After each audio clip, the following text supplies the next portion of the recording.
Hi, my name is Sean Muirhead, and my slidecast is on Kang Youwei, the late 19th and early 20th century Chinese political thinker. Kang Youwei was born March 19th, 1858 in Guangdong Province in Qing Dynasty, China. Most of what is known of his early life is from Kang's own autobiography, and some of the details are certainly fantastical enough to warrant skepticism. According to him, his mother was pregnant with him for 11 months, a sign of a prodigal child. By the time he was 5, he could recite hundreds of poems and was noticed as remarkably intelligent. He moved to live with his grandfather at age 11 when his father died and spent his youth studying and scrutinizing certain aspects of the educational system. When he was 21, he had something of a spiritual awakening, becoming disillusioned with the traditional Confucian education he had been pursuing, and he left his instruction to live alone on a mountain. There, he studied Buddhist and Taoist texts. He visited Hong Kong for the first time in 1879.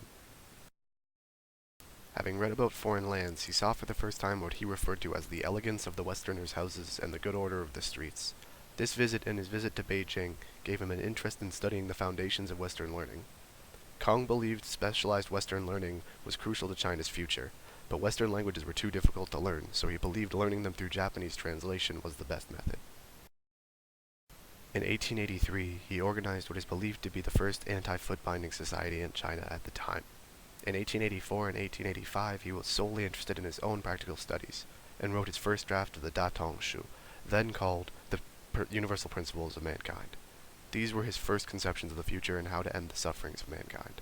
Kang disparaged the warped Confucianism used by the court in his forged classics, which was called sacrilegious and unscholarly by many politicians, and the printing blocks of the text were destroyed.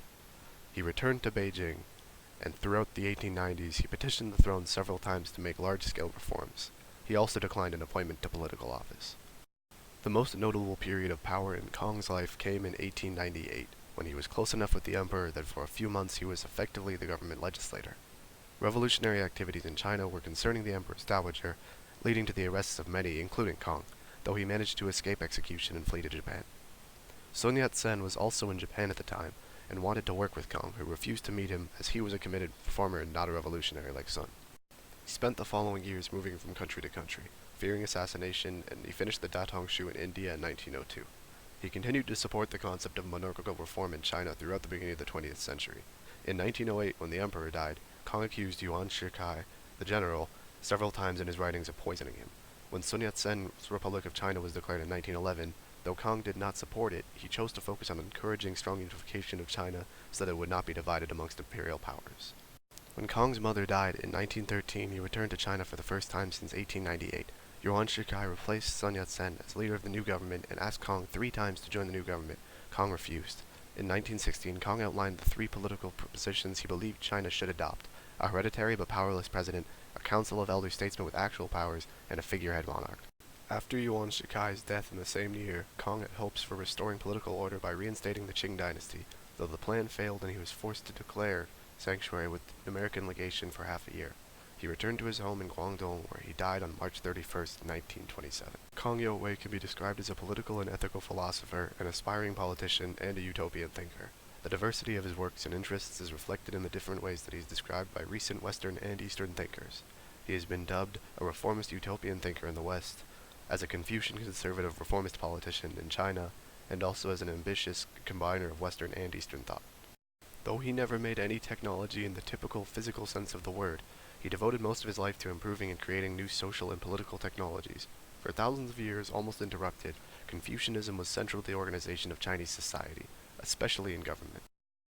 His works questioning the validity of contemporaneously practiced Confucianism, particularly in the contexts of ruling politicians, brought the entire Chinese political system into question.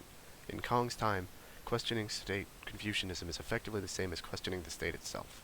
The fact that Kang's criticisms were so influential to 20th century Chinese scholars, even if the influence was only encountering his criticisms, shows the prescience of Kang's criticisms.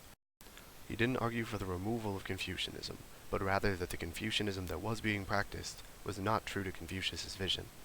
There are also elements of different Chinese schools of thought in Kang's political suggestions, such as Buddhism. The Western republics also impressed Kang, but he believed that they would not work in the Chinese context. There was a unique pseudo-religious element to Kang's criticisms of court Confucianism, and some have even gone as far as calling him the Martin Luther of Confucianism.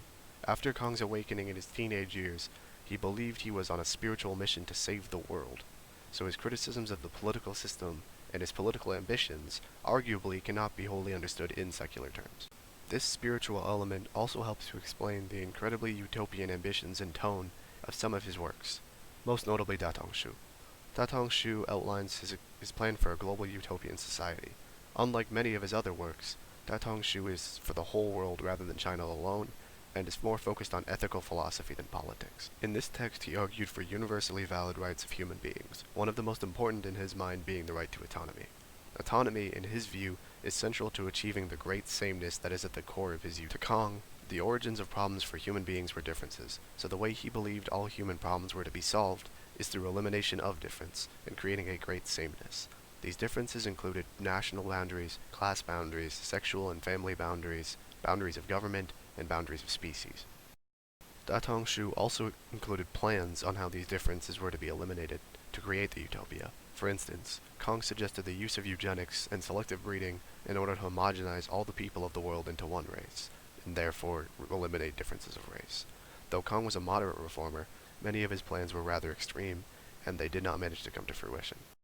In fact, his brief involvement with legislation in 1898 was the most political power he ever held in his life. Although many of Kong Youwei's ideas seem outlandish and extreme, he is still remembered as one of the earlier synthesizers of Eastern and Western thought, and as a creative political thinker in a very chaotic political period in Chinese history.